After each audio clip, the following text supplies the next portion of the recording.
Let's do it. Let's do it. Broadcasting from around the world, you're listening to The First 100, a podcast on how founders acquired their first 100 paying customers. Here's your host, Hadi Radwan.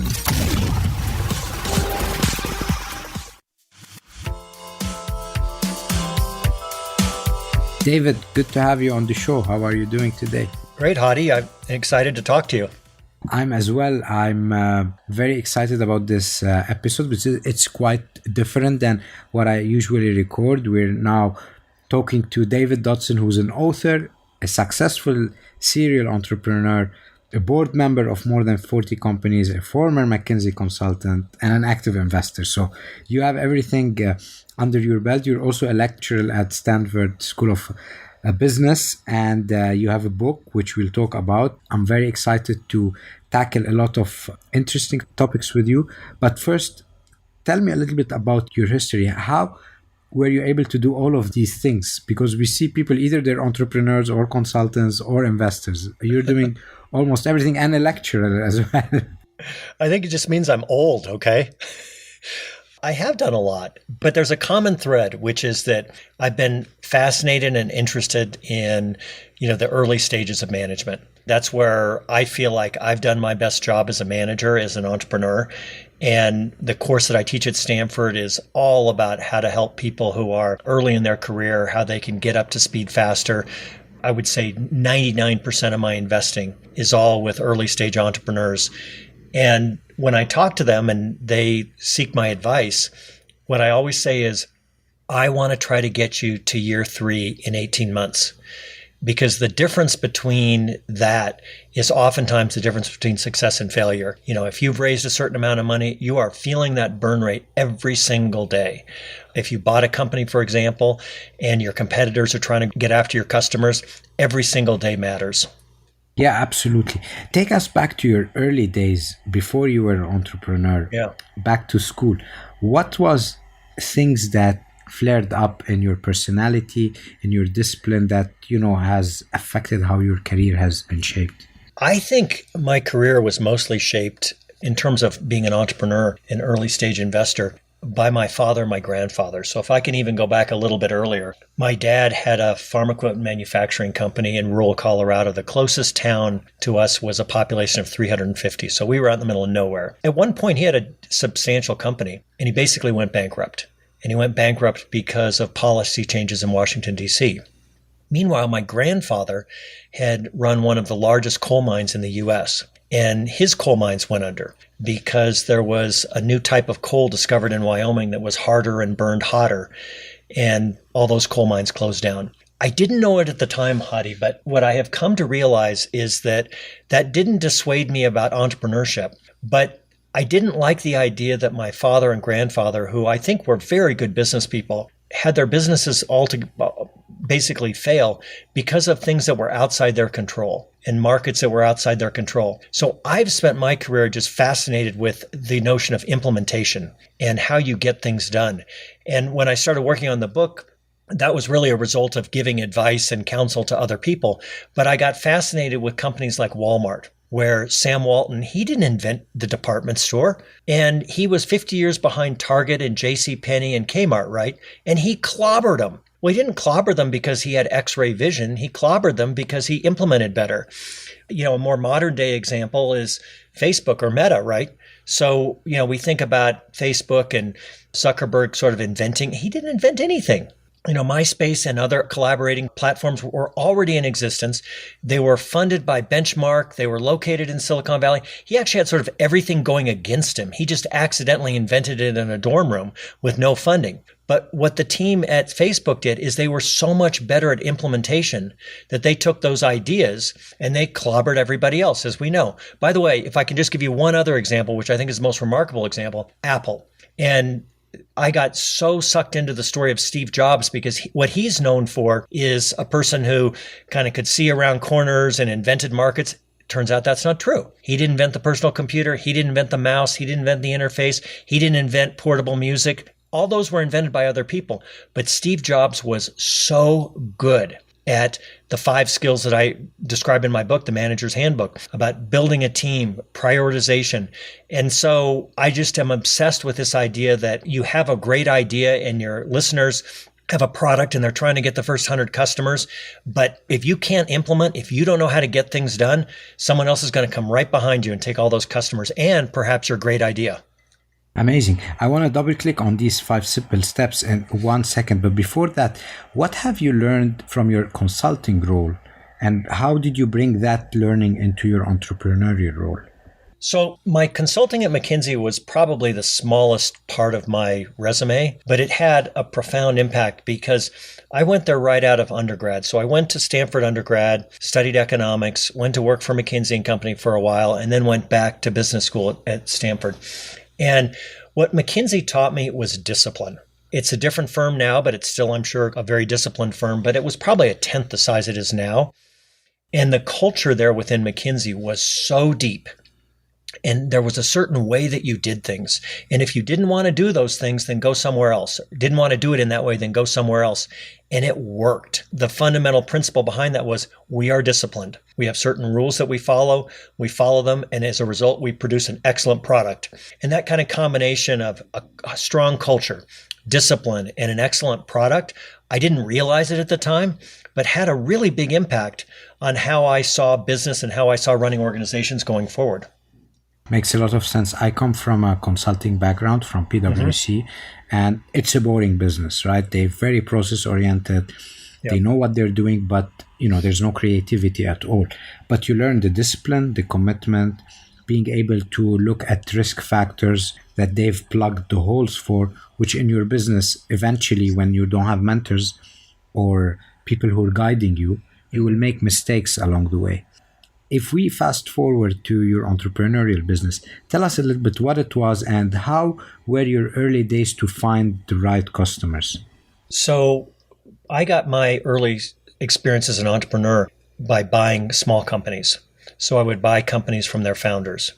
What was different than finding your first 100 customers in those instances is they were already up and running companies. But I had to learn how to become a manager very, very quickly because everybody else, there was a vacuum that was left when the founder left and I had to step in.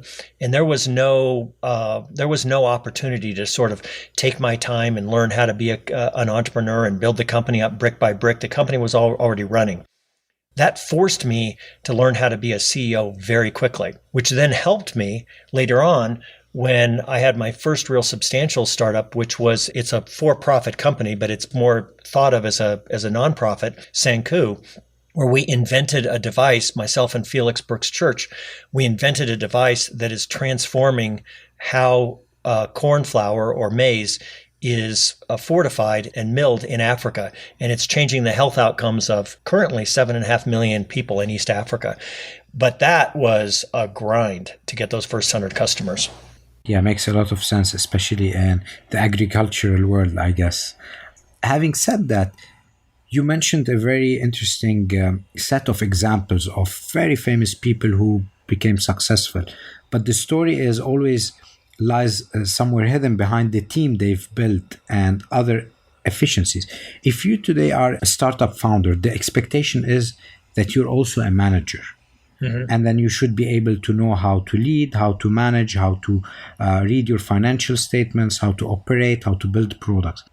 For someone starting, what advice would you give them to bridge that gap between being a founder and a manager? So one of the best pieces of advice I got very early in my career was from a man named Kevin Landry, who built TA Associates into what is now one of the largest venture capital private equity firms in the world.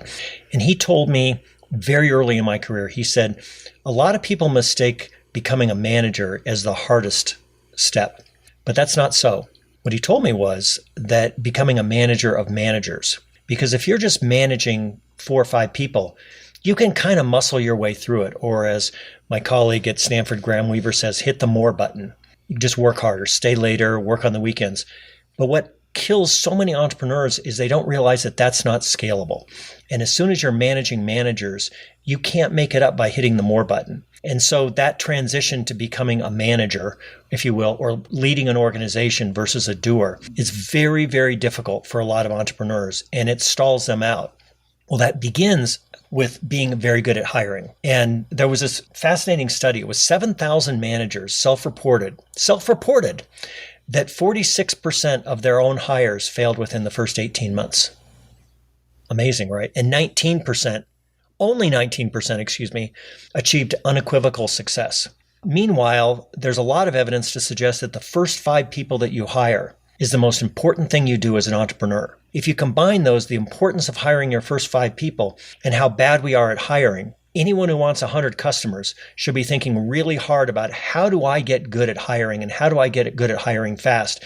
Because imagine the competitive advantage you have if instead of a 46% failure rate, you have a 20% failure rate, for example, which, by the way, the best people do have that kind of or success rate, I should say.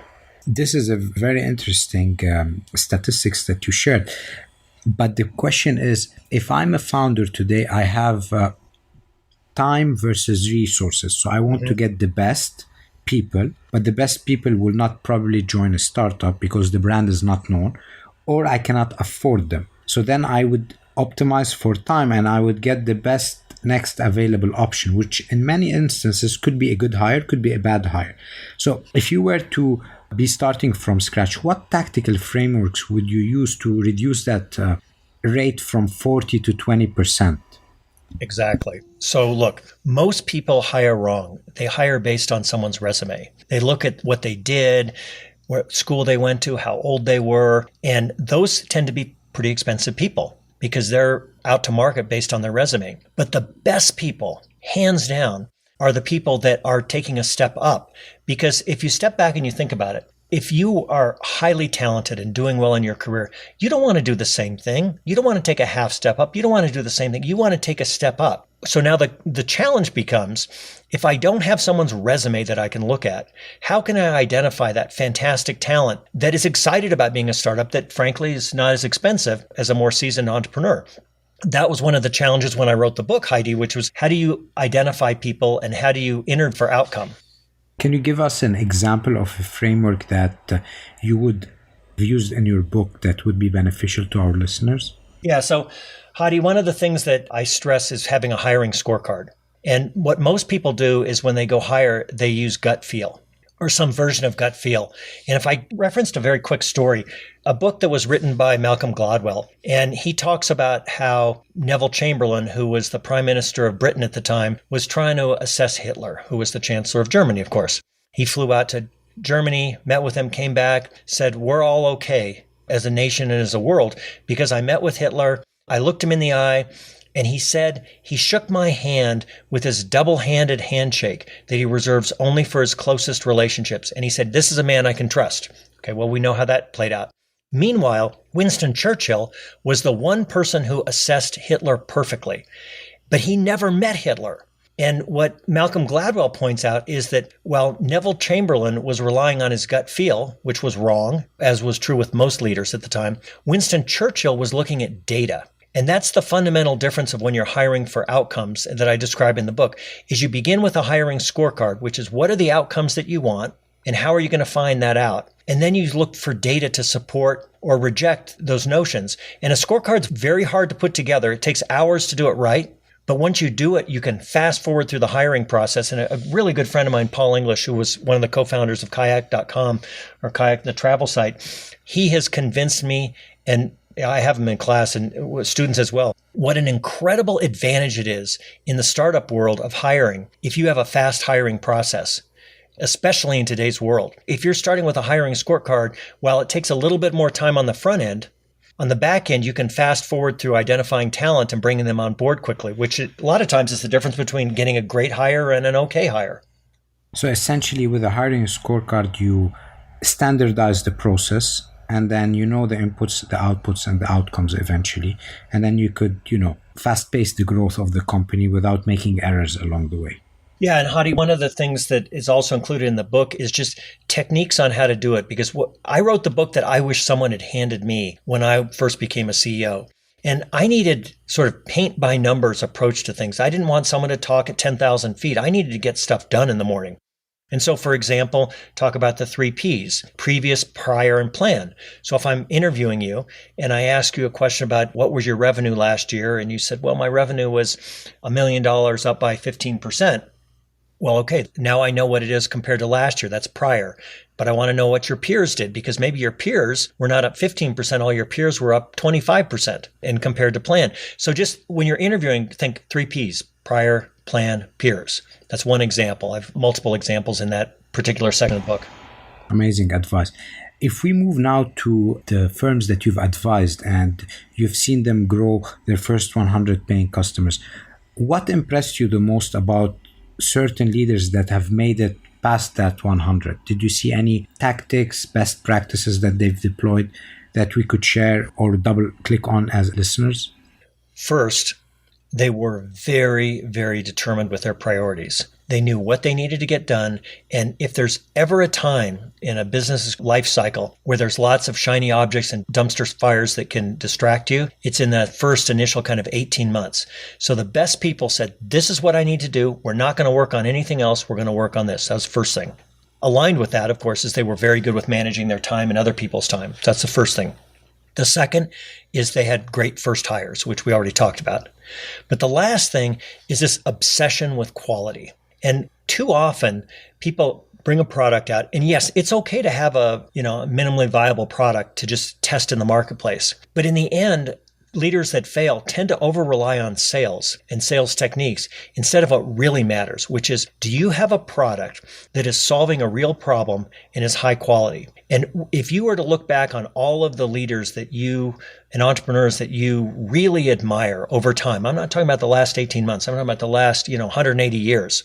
I promise you that every single one of them was obsessed with quality. And what I challenge people on, Hadi, is I say, which would you fear more from your competitors? A competitor that has a good product and a great sales force, or a competitor that has a good sales force and an awesome product? And of course, it's the latter, because you can't win over time. And especially in today's marketplace, which is different than it was 25 years ago, where information travels literally light speed, okay? And so if you have a product that's not meeting people's needs or a product that's failing, everybody's going to know about it by the time you close business that day. Amazing. Your book is called 5 Simple Steps to Build a Team, Stay Focused, Make Better Decisions, and Crush Your Competition. We talked about the Build a Team section. Can you give us your masterclass version on the remaining 3? What are key takeaways we can have? Well, it's interesting that we've actually unearthed them in the conversation, but it sort of makes sense. But the first one is commitment to building a team. The second is a fanatical custodian of time, which we were just talking about. The third one is a willingness to seek and take advice. And what I like about those people is they think about it in 2 ways. One, most of the problems that they're facing are not new. Someone else has either faced that or they have a lot of pattern recognition around it. And they think to themselves, okay, I can have pride and ownership and I can come up with the answer all by myself, or I can get the answer in a 15th the time and increase the odds that I get the right answer. And so those are people who are very good at seeking and taking advice. And in the book, I lay out how do you find mentors and how do you get advice from them and how do you manage those relationships well. So that's the third one. The fourth one, which we talked about, is this ability to set and adhere to priorities. And one of my business heroes, Steve Jobs, there's no one on the planet that was more determined in terms of setting and adhering to priorities. And look, of course, what he built. I mean, now it's the first $3 trillion company in the world. And then this last thing, obsession with quality. And that thread goes through all of the entrepreneurs that we admire. I love the third one, which is finding mentors that would guide you along the way. In our world, how do you find a mentor that you could rely on and help you along the way? Because this is the hardest part. For example, for me, I knew that I need to find a mentor. Mm-hmm. I've never was able to do that unless you either have to pay a lot of money and then the good mentors are not accessible. But the problem is that the books that are indirectly a mentorship, some of them are not very practical. So what's your take on this? Well, again, I wanted to write the book that I wish someone had handed me. So, and I was busy back then. I mean, I'm still busy, but I was busy back then. I didn't have time to read long books and so forth. So everything that I talk about, I try to do it in as few words as possible, mindful of the reader that I have is someone who's busy and they're trying to run an organization. They're trying to get their first 100 customers. So in terms of identifying a mentor, the first thing I do is I say, these are the characteristics that you should be looking for in a mentor and build a scorecard around it. For example, if you think about what are the problems that I'm likely to face or the opportunities that I'm going to try to take advantage of. You need to articulate that. And once you've done that, then you move beyond the who has a fancy resume and who has a name for themselves. And you identify people that have two aspects. One is objectivity. One of the great things about mentors and advisors is that they have objectivity that you don't have. The second is that they have this pattern recognition. Now you have a scorecard, you have a mission, you're looking for someone. So maybe you're not looking for the CEO of the big media company in London. Maybe you're actually looking for someone who's a divisional manager of a trucking company, because they're the ones who are going to have the pattern recognition that you have. Then I talk a little bit about what mentors want out of the relationship and how you can be more interesting to them. And then finally, how do you structure a conversation? And it might seem so trivial, but I spend so much time when I'm talking to someone on the phone and let's say I have a 20-minute phone call with them. And we basically spend 16 minutes while they're describing the problem, leaving me only 4 minutes to offer whatever guidance I can. And I offer a different way to structure that. So you basically invert that in a way that you can get the information to the person very quickly so you can sit back and absorb 15 minutes of wisdom from this person, which, by the way, Hadi, has this really interesting sort of flywheel effect, because when the mentor or the advisor gets off the phone, if they talk for 3 minutes and listen to you for, 17 minutes, that's not a very fulfilling conversation. They're not offended by it, but it just wasn't rewarding. Whereas if they have a phone call where they hung up the phone and they say, wow, I really helped this person. That was really fun. I hope this person calls me again. So that's how I describe this whole notion of seeking and taking advice from mentors. And then there's a whole another section about boards of advisors and how you run those processes and so forth. But you combine it, and what a secret weapon you have if you really have this stable of people out there that you can access and help you to fast forward to the right decision and increase the chances that you make the right decision. Is there a mentor who advised you something that still resonates with you today? You remember it, you cherish it, you think this is the best advice you got? Well, it's going to be a little bit philosophical, but it's an easy question for me to answer. So my first boss out of business school was Irv Grossbeck. He was a professor at Stanford, but had built a huge company, media company before that. And I was honored to work for him. What he told me early on, well beyond his own successes, he said, remember that we all drink from wells that we didn't dig, and we're warmed by fires that we didn't kindle, which is his translation of something in Deuteronomy. And that is the strongest advice I've ever been given. And it's especially noteworthy now in this point in my career when I look back on my career and my successes, and I remember all of the fires that warmed me along the way that I didn't build. Amazing. Thank you for that. Is there a principle, life or business principle, that you live by that has helped you in your journey? Yes. I am often faced with situations where people want lots of documentation, get every semicolon in the right place, bring in the lawyers.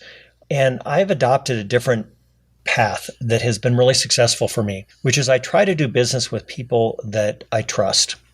And I don't worry so much about what was written down, and I focus on the handshake and the value of that handshake. And I have 100% gotten bamboozled a few times, but it's more than opened up doors for me with other people along the way. And so the open doors far exceeded the few times that I've been bamboozled. So that's just a way of doing business. But by the way, if you do that, or if you take that path, you have to act that way all the time. So there will be times when you have a handshake and things didn't go your way. You can point to page 42, paragraph, 17 and get out of it. And you have to remind yourself when it's really hard. It's easy when everything's going your way. You have to remind yourself, but that's not really what I said to Heidi, And so I have to honor that. Amazing. If you were in the same room with a historical figure or a present figure of your choice, who would that be and what would you tell them? Well, what would I tell them or what would I ask them? Ask them. I think if it were a historical figure, I would love to talk to an everyday person in biblical times. I understand the temptation to talk to Muhammad or talk to Jesus. I'd just like to talk to an everyday person and understand how they viewed life back then. I would find that to be quite fascinating.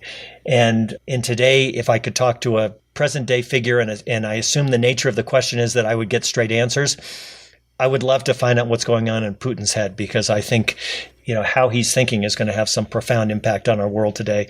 I realize that's a little bit kind of pedestrian and everyday, but I would love to know what's really going on there.